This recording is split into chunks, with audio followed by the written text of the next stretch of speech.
చదువుకుందాము. దేవుని యొక్క పరిశుద్ధ లేఖనముల నుండి మత్తయి సువార్త 22వ అధ్యాయము, మత్తయి సువార్త 22వ అధ్యాయము 34వ వచనము నుండి చదువుకుందాం.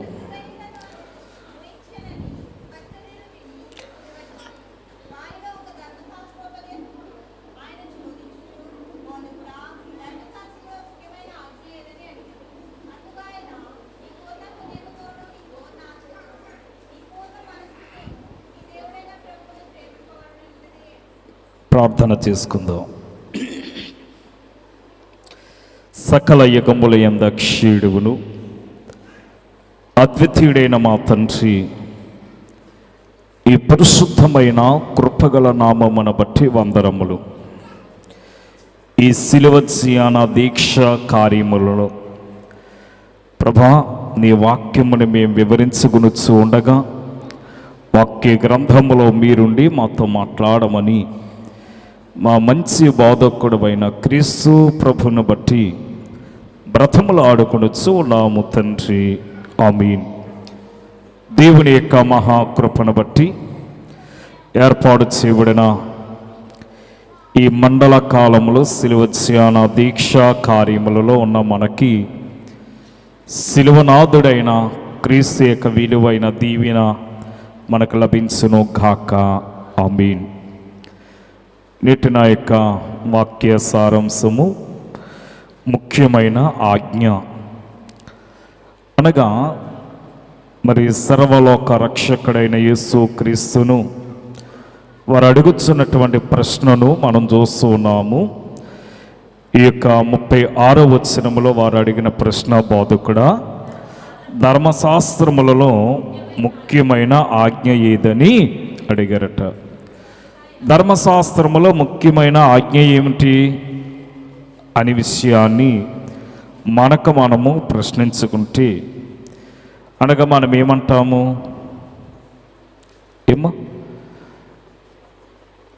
ఏమని చెప్పాలి? మరి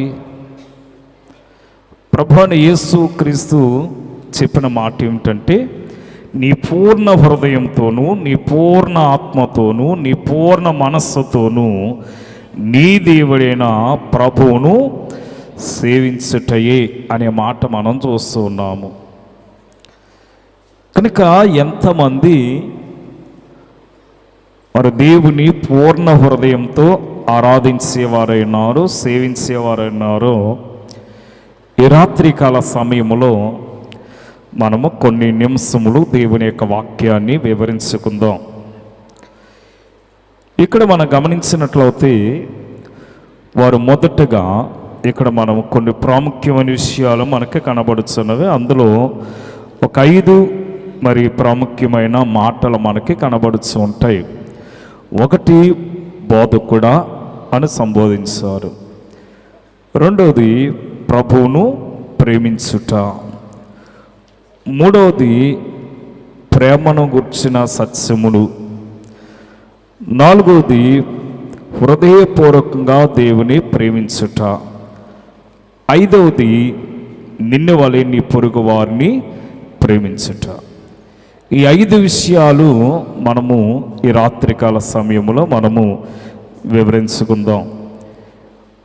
మత్తయి గారు మరి ప్రభువైన యేసు క్రీస్తును ఏమని ఆయన సంబోధించాడు అనే విషయాన్ని మనం ఆలోచిస్తే 22వ అధ్యాయము 36వ వచనములో బోధకుడా అని సంబోధిస్తూ ఉన్నాడు. మరి యేసును బోధకుడా అంటున్నాడు. అంటే బోధకుడు అనగా బోధించేవాడు. అందుకే యేసు నశించిపోతున్నటువంటి ఆత్మలకు, అనగా పరలోక రాజ్య మర్మములను వారికి బయలుపరచడానికి, బోధించడానికి ఆయన ఈ లోకానికి వచ్చాడు. కనుక వైద్యుడైనటువంటి లూకా గారు కూడా ఈ లూకా సువార్త 5వ అధ్యాయము 5వ వచనానికి మనం వస్తే అక్కడ అంటున్నాడు, సీమోన్ అంటున్నాడు, ఏలినవాడా, రాత్రి అంతయు మేము ప్రయాసపడతాము కానీ మాకేమీ దొరకలేదు అంటున్నాడు. కనుక ఇక్కడ మరి వైద్యుడైన లూకా గారు వెల్లడి చేసినటువంటి విషయం ఏమిటంటే, సీమోను ఏమంటున్నాడంటే ఏలినవాడా అంటున్నాడు. మత్తయి గారేమో బోధకుడు అంటే, సీమోను ఏమంటున్నాడు? ఏలినవాడా అంటున్నాడు. ఇంకా మనం గమనించినట్లయితే యోహాను గారు కూడా ఈ లూకా సువార్త 9వ అధ్యాయము 49వ వచనములో యోహాను గారు అంటారు,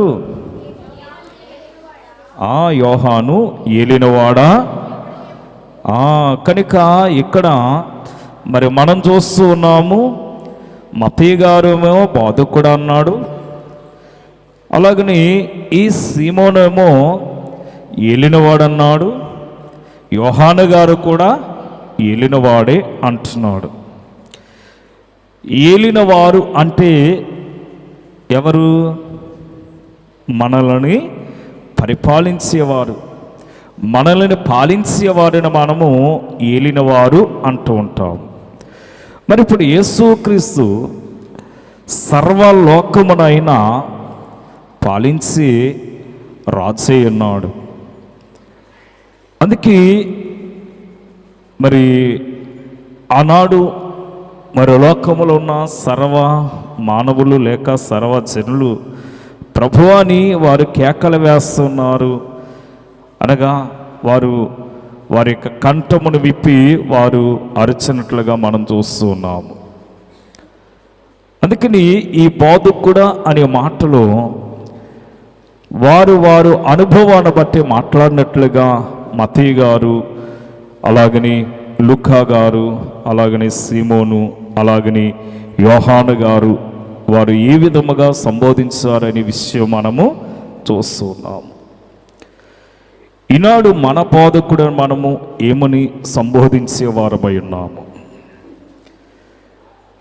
అనగా మన బోధకుడు మనము ఏమని పిలిచేవారమై ఉన్నాము అనే విషయాన్ని కూడా మనము ఆలోచించవలసిన వారమై ఉన్నాము.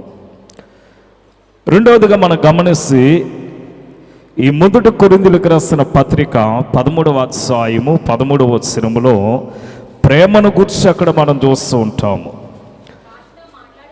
భాషతో మాట్లాడేవాడు అర్థము చెప్పు శక్తి కలిగిటకై ప్రార్థన చేయవలను.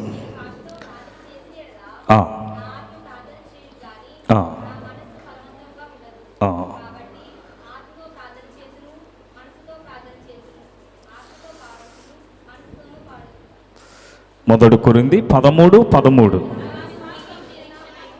కాగా విశ్వాసము, నిరీక్షణ, ప్రేమ ఈ మూడును నిలుచును అంటున్నాడు. కనుక ఇక్కడ మనం గమనించినట్లయితే మరి ప్రభువును ప్రేమించుట అనే మాటను మనం చూస్తూ మరి ప్రేమ శ్రేష్టమైనది అని చూపిస్తున్నాడు. ఇక్కడ ప్రేమ ఎటువంటిదట? శ్రేష్టమైనది. అందుకనే మనము ఎలాగుండాలంటే ప్రేమ కలిగి ఉండటానికి మనము ప్రయాసపడిన వారమై ఉండాలి. ప్రేమ కలిగి ఉండటానికి ప్రయత్నించాలట మనము.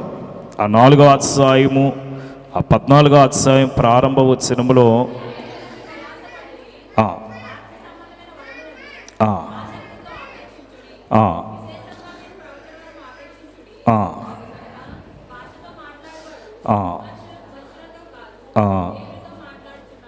కనుక ఎవరైతే ఈ ప్రేమ కలిగి జీవించడానికి ప్రయత్నిస్తూ ఉంటారో, ఎవరైతే ప్రేమ కలిగి మరి క్రీస్తును వెంబడిస్తూ ఉంటారో వారికి ఈ యొక్క మరి ఆ వరములన్నీ కూడా వారికి లభిస్తూ ఉంటాయన్నమాట. ఎందుకంటే దేవుడు ప్రేమ ఉన్నాడు కనుక, దేవుడే ప్రేమ ఉన్నాడు కనుక మరి ప్రేమ వల్ల మనము క్రీస్తు యొద్దకు చేర్చబడిన వారమై ఉన్నాము. అందుకే ప్రేమ లేనివాడు నా వాడు కాడంటున్నాడు. అంటే ప్రేమను కలిగి ఉండటాన్ని బట్టి క్రీస్తునకు మనము సమీపస్థులమై ఉంటూ ఉన్నాము. అందుకే మనము మరి ఆత్మ మరి ఫలముల్లో ప్రేమ ఒకటి మనకు కనపడుతుంటుంది. ఆత్మ ఫలముల్లో ఒకటి ప్రేమ. కనుక గలతీ 5:22 మనం చూస్తూ ఉంటాము. అలాగని మరి గలతీ 5:6 మనం చూసి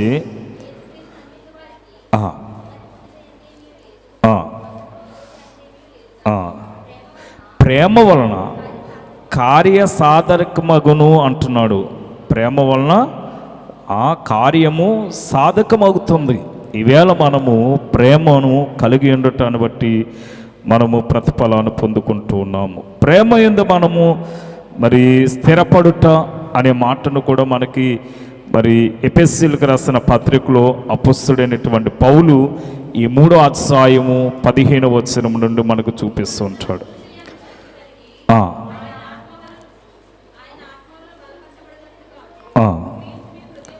ఆ క్రీస్తును మీ హృదయములలో విశ్వాసము ద్వారా నివసించినట్లుగా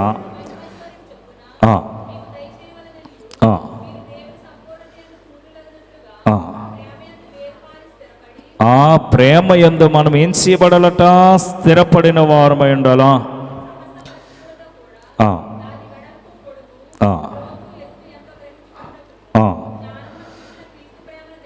జ్ఞానమునకు మించిన క్రీస్తు ప్రేమను తెలుసుకున్నటకు తగిన శక్తి గల వారమై ఉండాలట మనము.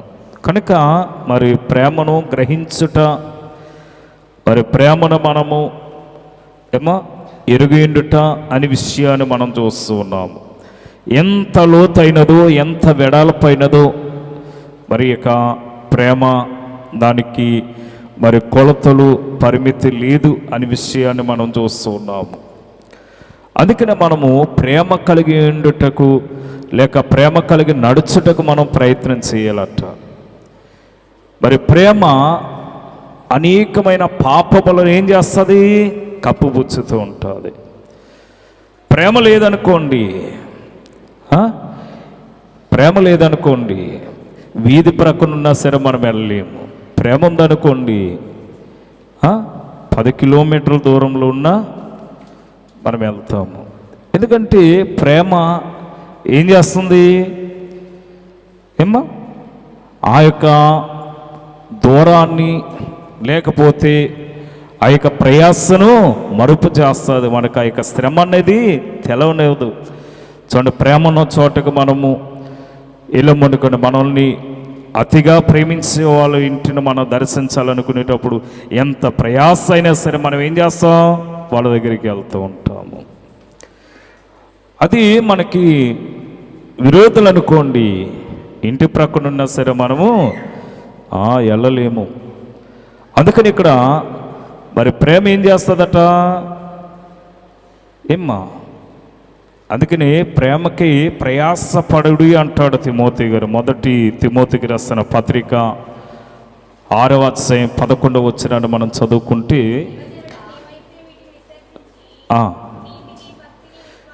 నీతిని, భక్తిని, విశ్వాసమును, ప్రేమను, ఓర్పును, సాత్వికమును సంపాదించుకున్నటకు ప్రయాసపడమంటున్నాడు. కనుక మనము వీటిని సంపాదించుకోవటానికి మనము ప్రయాసపడిన వారమై ఉండాలట. వీటిని సంపాదించుకోవటానికి వీటిని సంపాదించుకోవాలి? క్రీస్తు యొక్క ప్రేమను మనము సంపాదించుకోవటానికి. మరి ఎంత ప్రయాస, ఎంత మరి ఆ ప్రేమను మనం సంపాదించుకున్నామో మరి ఇన్ని యాండ్లకు మనము. ఎందుకంటే మరి మనము ప్రేమ కలిగి ప్రేమను మరి ఎరిగి జీవించేవారమై ఉండాలట. ఎందుకంటే మనము రాకడికి ఎగిరి వెళ్ళవలసిన వారమై ఉన్నాము కనుక ఎగిరే వరసలోనికి రావాలంటే ముందు దేవుని యొక్క ప్రేమను ఎరిగిన వారమై ఉండాలి. ఎంతమంది క్రీస్తు యొక్క ప్రేమను ఎరిగిన వారై ఉన్నారు అనే విషయాన్ని మనం చూస్తే, ఈ పరమార్థ జ్ఞానైన యోహాను గారు ఈ 1 యోహాను రాసిన పత్రిక 4వ అధ్యాయము 16వ వచనములో ఒక మాట తెలియజేస్తారు. చూడండి ఏమంటున్నాడు అక్కడ? మన ఎడల దేవునికున్న ప్రేమను మనము ఎరిగిన వారమై మన ఎడల దేవునికున్న ప్రేమను మనం ఎలాగా తెలుసుకుంటాం అంటే ఆ ప్రేమ, ఆ ప్రేమింపబడిన వాడు ప్రేమింపబడుచున్న వారికి తెలిసినటువంటి విషయము ప్రేమించే వారికి మాత్రమే తెలుస్తుందట. చదువుదాం. దేవుడు ప్రేమ స్వరూపి అయి ఉన్నాడు, ప్రేమ యందు నిలిచిండువాడు దేవుని యందును నిలిచి ఉన్నాడట. ప్రేమ యందు నిలిచి ఉంటే వాడు దేవుని యందు కూడా నిలిచిన వాడు ఉంటాడు. దేవుడు వాని యందు కూడా నిలిచి ఉంటాడట. ఎందుకంటే మనము ఆయన యందు నిలిచి ఉండాలి. ఎందుకంటే కీర్తనకారుడు దావీదు గొర్రెల కాపరి, మంద కాపరి, తన గొర్రెలను తీసుకుని వెళ్ళి ఒక బీడి భూమిలో ఆ పచ్చిక ఉన్న ఆ యొక్క మైదానంలో మేపుచ్చు, పచ్చిక ఎక్కడుంటే అక్కడికి తీసుకెళ్తూ వాటి కడుపారా ఆహారం పెడుతూ ఉండేవాడు దావీదు ఇలాగూ మేపినటువంటి సాదృశ్యాన్ని బట్టి అనేక మంది ఈ గొర్రెల కాపరులైనటువంటి వారు కూడా తమ గొర్రెలను చక్కగా మేపుకుంటూ ఉన్నారు. ఒకేనొక దినానట ఒక గొర్రెల కాపరి తన గొర్రెలను ఆ పచ్చికలో విడిచిపెట్టాడట. అతడు ఆహారం భుజించాడు. అతడు కూడా భోజనం చేసి వాటిని పచ్చికకు విడిచిపెడితే అనగా ఆ యొక్క మంచి ఎండాకాలంలో ఆ చెట్టు నీడట ఆ యొక్క గొర్రెలన్నీ కూడా సేద తీర్చుకుంటున్నాయట. ఇక అవి మేత తిన్నాయి, ప్రక్కనున్న ఆ యొక్క కాలువలోనికి వెళ్ళి నీళ్ళు తాగాయి, చెట్టు నీడ విశ్రాంతి తీసుకుంటున్నాయి. కనుక యజమానుడు కూడా ఆ యొక్క చెట్టు మొదలన జారబడి అతడట భోజనం చేసిన తర్వాత అతడికి మోగానుగా నిద్ర పడుతుంది. ఆ నిద్ర పట్టేటప్పుడట ఆ చెట్టుకి జారబడి ఉన్నాడేమో, ఆ మందలను చూసుకుంటూ అలాగనే పక్కులకు నిద్రపోయాడట. ఆ నిద్రపోయేటప్పుడు అతడు ఏం చేస్తున్నాడంటే ఇలాగా వెనక్కే ముందుకి ఊగుతున్నాడు. ఊగేటప్పటికి ఆ యొక్క ఒక ఆ గొర్రె పొట్టేలు ఏం చేస్తుందంటే అది మేస్తూ ఆ విశ్రాంతి తీసుకుంటున్నటువంటి ఆ యొక్క మేకలు గొర్రెల యొద్ద అది ఉంది కనుక అందులో ఉన్నటువంటి ఆ యొక్క గొర్రె పొట్టేలు ఏం చేసిందంటే నన్ను పోట్లాటకు రమ్మంటున్నాడు అన్నట్ట.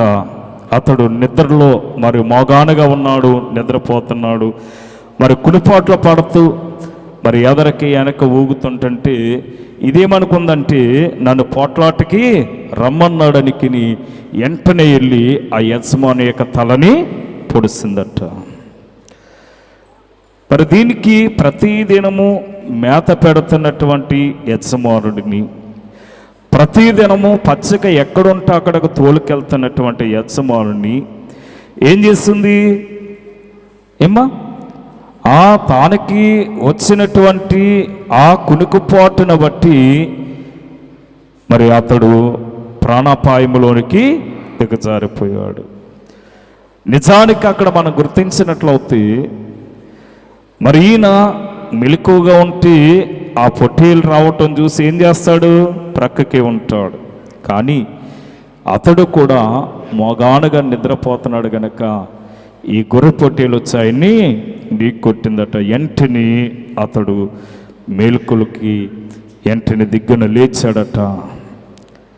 ఇది నాలో చాలామంది ఇటువంటి పరిస్థితుల్లో ఉన్నటువంటి వారు ఉన్నారు. అందుకే దైవత్సనుడు కూడా చక్కని కీర్తనలు అంటాడు, గుడిలో కూర్చుని కార్యక్రమమును గుర్తించకపోవటమే అశ్రద్ధట. కనుక గుడిలోనికి వచ్చినటువంటి మనము దేవుని యొక్క వాక్యములను బాగుగా ఎరిగిన వారమై ఉండాలి. అందుకనే మనము ప్రేమను ఎరిగిన వారమై ఉండాలి, ప్రేమను ఎరిగి జీవించే వారమై ఉండాలి, అలాగనే ప్రేమ యందు నిలిచిన వారమై ఉండాలి అంటున్నాడు. ఈ ప్రేమ ఎటువంటిదంటే అపుస్తుడైన పౌలు చెప్పినట్లుగా 2 కొరింథీయులకు రాసిన పత్రిక 6వ అధ్యాయము 6వ వచనములో చూపినట్లుగా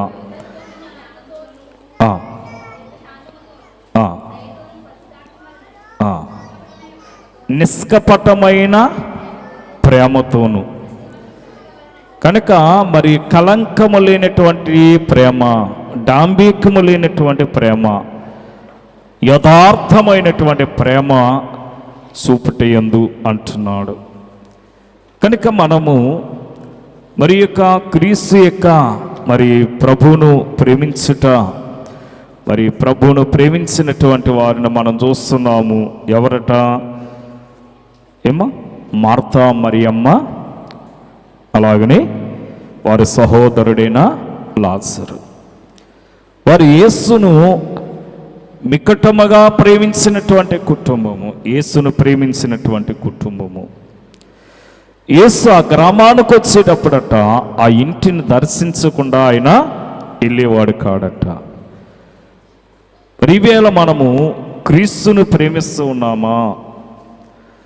మూడోది, ప్రేమను గుర్చిన సత్యములు మనం తెలుసుకోవాలనుకుంటే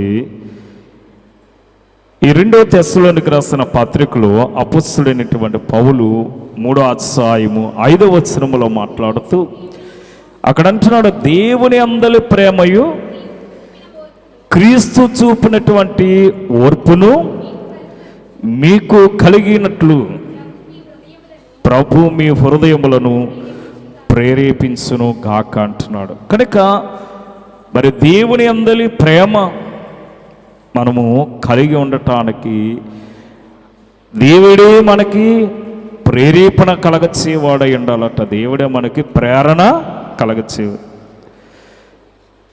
ఎందుకంటే దేవుని యొక్క ప్రేమ పరిపూర్ణమైనది. చాలామంది మరి పరిపూర్ణమైనటువంటి ప్రేమ వారిలో కనపడదట. కానీ దేవుని యొక్క ప్రేమలో ఏముంది? పరిపూర్ణత. 1 యోహాను రాసిన పత్రిక 2వ అధ్యాయము 5వ వచనములో మనం చూస్తాం.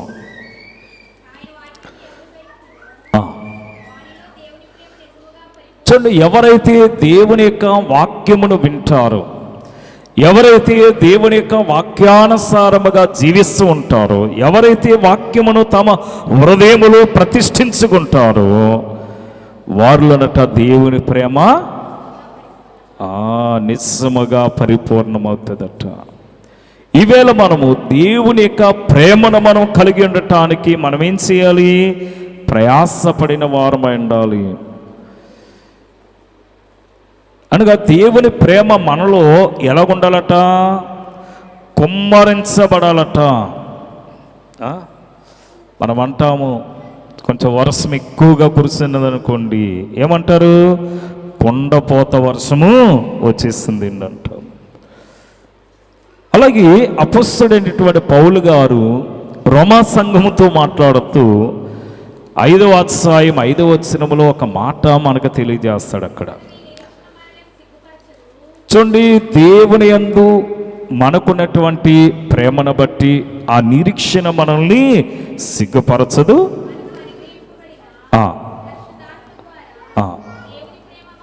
మనకి అనుగ్రహింపబడినటువంటి దేవుని ప్రేమ మన హృదయములలో కొమ్మరింపబడి ఉన్నదట. దేవుని ప్రేమ మన హృదయములో కొమ్మరింపబడేటప్పుడు ఇక సాతాను యొక్క ఆలోచనలు మన హృదయములు ఏముంటాయి? 8వ వచనానికి రండి. ఆ దేవుడు తన ప్రేమను మన ఎడల వెల్లడిపరచుచున్నాడు. ఎట్లనగా, మనం ఇంకనూ పాపులమై ఉండగా మన క్రియలు మారలేదు, మన ప్రవర్తన మారలేదు. మారిందా? మరి ఒక మహానుభావుడు పాట పాడతాడు, ఏమని? మారామంటూ మస్కా కొడతారట. మారిన మనసు దేవునికి ఇస్తే ఫలితం ఉంటుందట. మరి మనం దేవునికి ఇవ్వం. మారామని చెప్పుకుంటున్నా కానీ దీంట్లో మారని చెప్పండి. అసలే ఎందులో మారాము? అన్యత్వంలో నుండి క్రైస్తవయములోనికి వచ్చాము. కానీ అన్యాయసార్యాలు, అన్య పద్ధతులు, అన్య అలవాట్ల ప్రకారమే మనం చేస్తున్నాము, కానీ క్రైస్తవ పద్ధతి ప్రకారం మనము చేయట్లేదు. ఇంకేంటి మారటం? ఏమో ఎవరిని మోసం చేస్తున్నాం? మనం దేవుని మోసం చేస్తున్నాము. సమాజాన్ని మోసం చేస్తున్నాం. మేము మారిపోయాము అంటున్నాము. ఏది నీ మారేదేంటి? అందుకే లోకంలో ఒక సామెత ఉంటుంది, నీతిమంతుని యొక్క నీతట నీసుగడ బట్ట బయలవుతుందట. నీతిమంతుని యొక్క నీతి నీసికాడ బట్ట బయలవుతుందట. ఏమో మరి మన నీతి ఎక్కడ బట్ట బయలవుతుందో? చాలామంది మారిపోయామండి అంటారు. మరి దేంట్లో మార్పు వచ్చిందో మరి నాకంటే తెలియదు. 38వ వచనాన్ని చదువుదాం. రోమీయులకు రాసిన పత్రిక 5వ అధ్యాయము. అమ్మా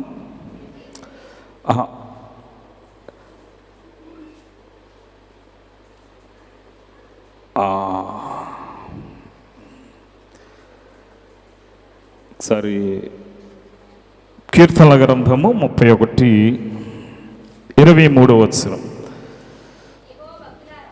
అక్కడ అంటున్నాడు, యెహోవా భక్తులారా మీరందరూ కూడా ఆయనను ప్రేమించుడి, యెహోవా విశ్వాసులను కాపాడును. కనుక ఎవరిని కాపాడుతున్నాడు ఆయన? విశ్వాసులైనటువంటి వారిని కాపాడుతున్నాడు. కనుక యెహోవా భక్తులారా ఆయనను ప్రేమించుడు అంటున్నాడు. మరి ప్రేమ నీలో ఉంటే, ఆ ప్రేమ తత్వం నీలో కనపడితే, ఆ మార్పు అన్నది నీలోకి వచ్చినట్లయితే మరలా మనం వెనకకి చూడం. వాక్యం అంటుంది కదా, వాక్యాన్ని మనం గైకుంటే వాక్యం చెప్తుంది ఏమని? ఏమో కుక్క తన వాంతికి తిరిగినట్లు మన పద్ధతి కూడా అలాగే ఉంటుందేమో, బహుశా మన ప్రవర్తన కూడా అలాగే ఉంటుందేమో, మన నడవడిక అలాగే ఉంటుందేమో. విడిచిపెట్టిన వాటిని మరలా అనుభవించాలని ఆ యొక్క ఆలోచన మనలో కలిగి ఉంటున్నామేమో. అందుకని మనం దేవుని ప్రేమించడంలో యథార్థతను చూపాలి. అందుకని ద్వితీయోపదేశ కాండంలో ఒక మాట ఉంటుంది, 10వ అధ్యాయం 12వ వచనాన్ని మనం చూస్తే, ద్వితీయోపదేశ కాండం, నీ దేవుడని యెహోవాకు భయపడి. ఎవరికి భయపడాలి? చాలా మందికి దేవుడన్నా భయం లేదు, దెయ్యమన్నా భయం లేదు. ఏం భయం లేదు అసలే. భయం అంటే మనము కార్యాలు చెయ్యమట. భయం లేకి మన ఇష్టానుసారంగా ప్రవర్తిస్తున్నాము, మన ఇష్టానుసారంగా జీవిస్తున్నాము, మన ఇష్టానుసారంగా నడుచుకుంటున్నాము. భయం అంటే ఏమో మనము దేవునికి లోబడతాము. 11 మొదటి వచనం చూడండి. నీ దేవుడైన యెహోవాను ప్రేమించి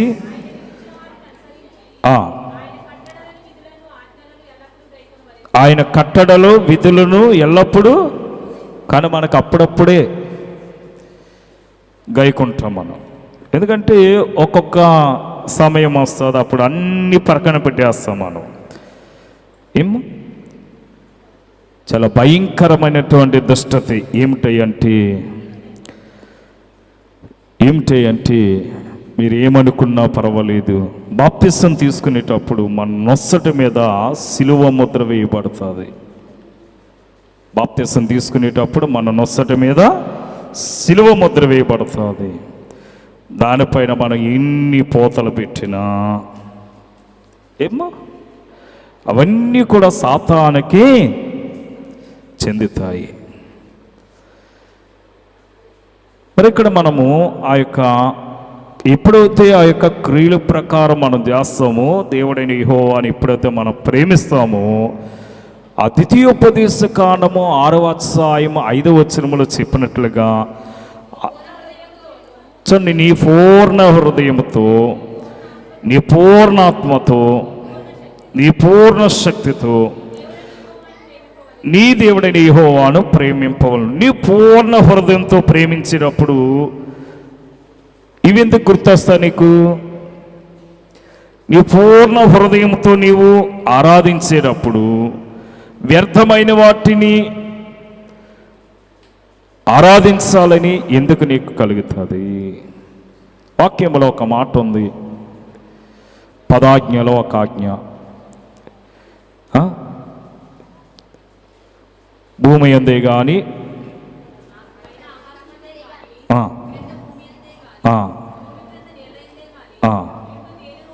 దేని రూపమునైనను విగ్రహమునైనను చేసుకోకూడదు, దానికి సాగిలపడి పూజించకూడదు. ఆగండి, మనం ఏం చేస్తాం చెప్పండి? ఇప్పుడు ఏమ్మా మనం చేసేదే దీనికి వ్యతిరేకంగా మనం ప్రవర్తిస్తున్నాం. జాగ్రత్త, దేవుడు ఎక్కిరింపబడేవాడు కాడు. యెహోషువ గ్రంథము 22వ అధ్యాయం 5వ వచనాన్ని చూస్తే అక్కడ అంటున్నాడు కదా, మీ పూర్ణ హృదయముతో, నీ పూర్ణాత్మతో నీ దేవుడైన యెహోవాను ప్రేమించచ్చు అని ఆయన మార్గములన్నిటిలో నడుచుకొనొచ్చు, ఆయన ఆజ్ఞలను గైకొనొచ్చు, ఆయనను హత్తుకుని, ఎవరినట? వ్యర్థమైన వాటిని కాదు, ఆయనను హత్తుకొనొచ్చు, ఆయనను సేవించచ్చు. యెహోవా సేవకుడైన మోషే మీకు ఆజ్ఞాపించిన ఆ ధర్మశాస్త్రం అనుసరించి నడుచుకునే వాళ్ళను. ఇప్పుడు చెప్పండి, మీ దేవుడైన యెహోవాను పూర్ణ హృదయంతో, పూర్ణాత్మతో మనం సేవించడం మంచిదా, లేక ఇవన్నీ ప్రక్కన పడేసి మనకు కనపడే వాటికి దండాలు పెట్టడం మంచిదా? 23:11 బహుజాగ్రత్తపడి, ఏం పడాలట? బహుజాగ్రత్తపడి మీ దేవుడని యెహోవాను ప్రేమింపవలను. జాగ్రత్త పడాలట ప్రేమించడానికి కూడా. ఏమ్మా, అందుకే 4వది ఏమన్నా? హృదయపూర్వకంగా దేవుని ప్రేమించుట అంటున్నావు. హృదయపూర్వకంగా దేవుని ప్రేమించాలంటే నీ పూర్ణ హృదయంతో నీ దేవుని ప్రేమించాలట. నీ పూర్ణ హృదయంతో ఆయన ఆజ్ఞలను గైకొనాలంటాడు 2వ రాజుల గ్రంథము 23వ అధ్యాయం 3వ వచనములోని. అలాగని 119వ కీర్తన 2వ వచనములు అంటాడు, పూర్ణ హృదయముతో దేవుని వెతికేవారు ధన్యులు. మనం ధన్యత్వంలోనికి రావాలంటే ముందేం చేయాలట? ఏమ్మా, మన పూర్ణ హృదయముతో దేవునిని వెతికేవారమై ఉండాలి, వెతకాలి. అంతేగాని మన ఇష్టానుసారమైనటువంటి ప్రవర్తన. అందుకంటాడు ఇర్మియా గారు 29వ అధ్యాయము 13వ వచనములో ఒక మాట ఉంటుంది, పూర్ణ మనస్సుతో, పూర్ణ మనస్సుతో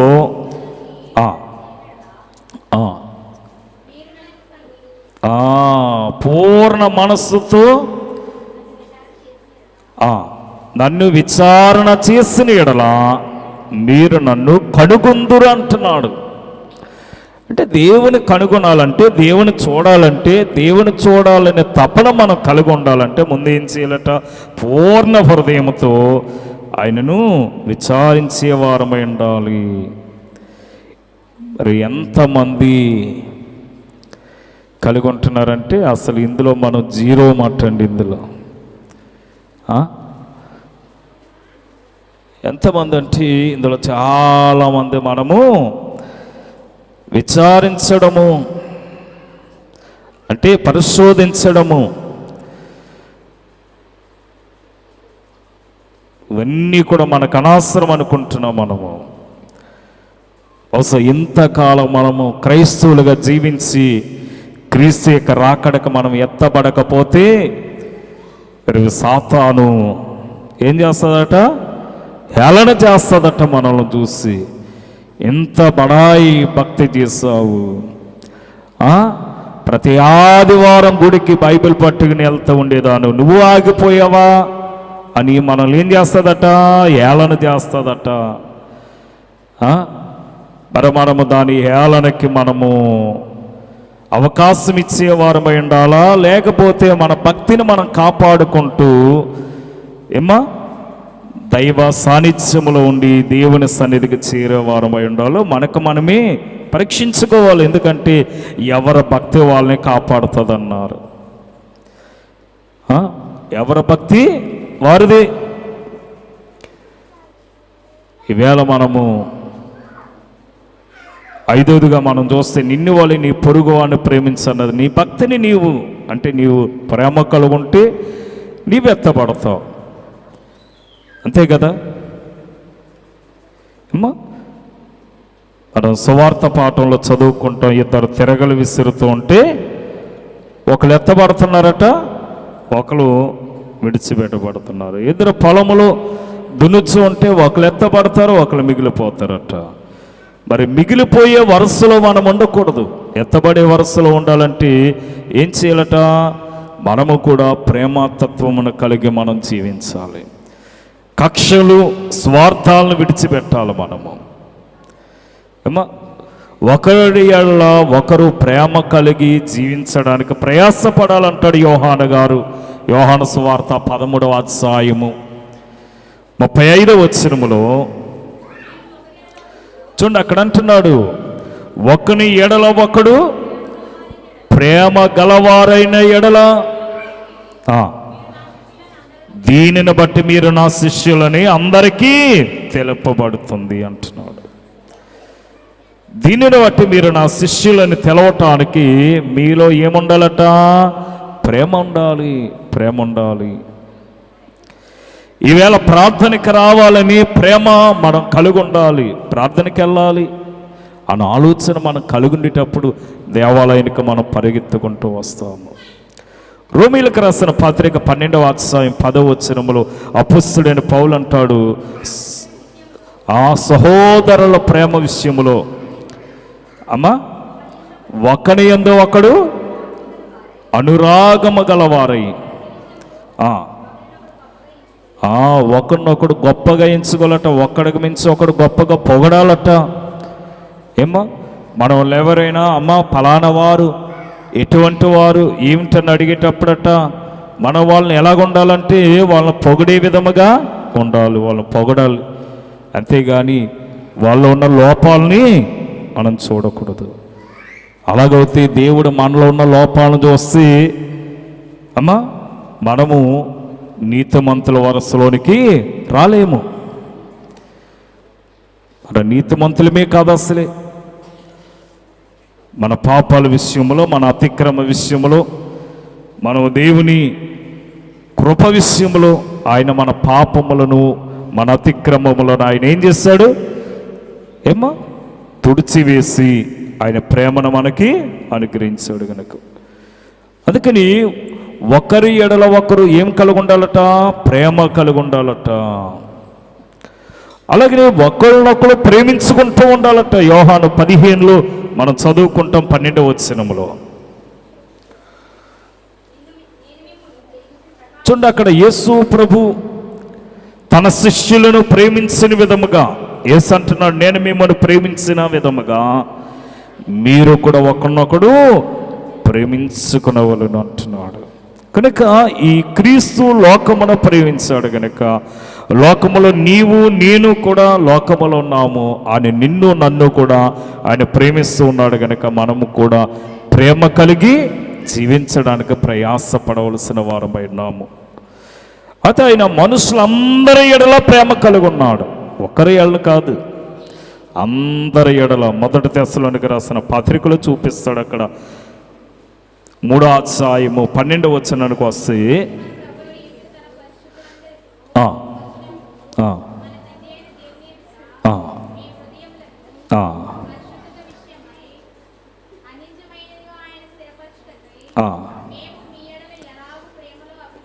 మేము మీ ఎడల ఎలాగూ ప్రేమలో అభివృద్ధి పొంది, మేము మీ ఎడల ఎలాగూ ప్రేమలో అభివృద్ధి పొంది వర్ధిల్లుచున్నాము, అలాగని మీరును ఒక్కని ఎడల ఒకడును మనుషులందరి ఎడలను ప్రేమలో అభివృద్ధి పొంది వర్ధిల్లినట్లు ప్రభు దయచేయునుగాక అంటున్నాడు.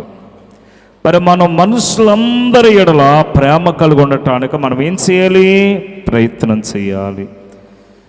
అందుకని మరి మనము ఏం కలిగి ఉండాలంటే ప్రేమ కలిగి ఉండాలి. ఈవేళ క్రీస్తు తన శిష్యులైన వారిని ప్రేమించాడు, ఆయన ప్రేమను పంచాడు, ఆయన ప్రేమతత్వాన్ని చూపించాడు. కనుకని ఈవేళ యావత్తు ప్రపంచమంతా కూడా ఆయన ప్రేమామయుడై ఉన్నాడు, ఆయన కరుణామయుడై ఉన్నాడు, ఆయన దయామయుడై ఉన్నాడని ప్రపంచమంతా కూడా ఏం చేస్తుంది? శిరస్సు వంచి ఆయనకి నమస్కారం చేస్తూ ఉంది. అందుకని మరి ఒకడు ఎడల ఒకరికొకడు హృదయపూర్వకముగా ఏం చేయాలట? ప్రేమించుకోవాలట. అలాగన మరి మొదటి పేతురు రాసిన పత్రికలో అదే విషయం మనకు బయలుపరుస్తాడు. మొదటి పేతురు రాసిన పత్రిక 1వ అధ్యాయము 22వ వచనములో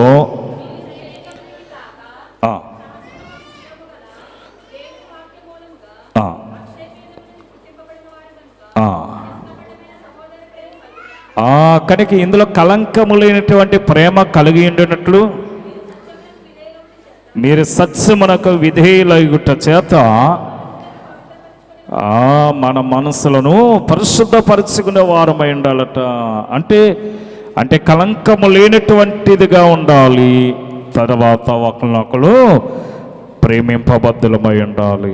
అందుకని ఆజ్ఞలన్నిటిలో ప్రాముఖ్యమైనది ఏమా? నీ పూర్ణ హృదయముతో, నీ పూర్ణ మనస్సుతో నీ దేవుడైన యెహోవాను ప్రేమింపవలను.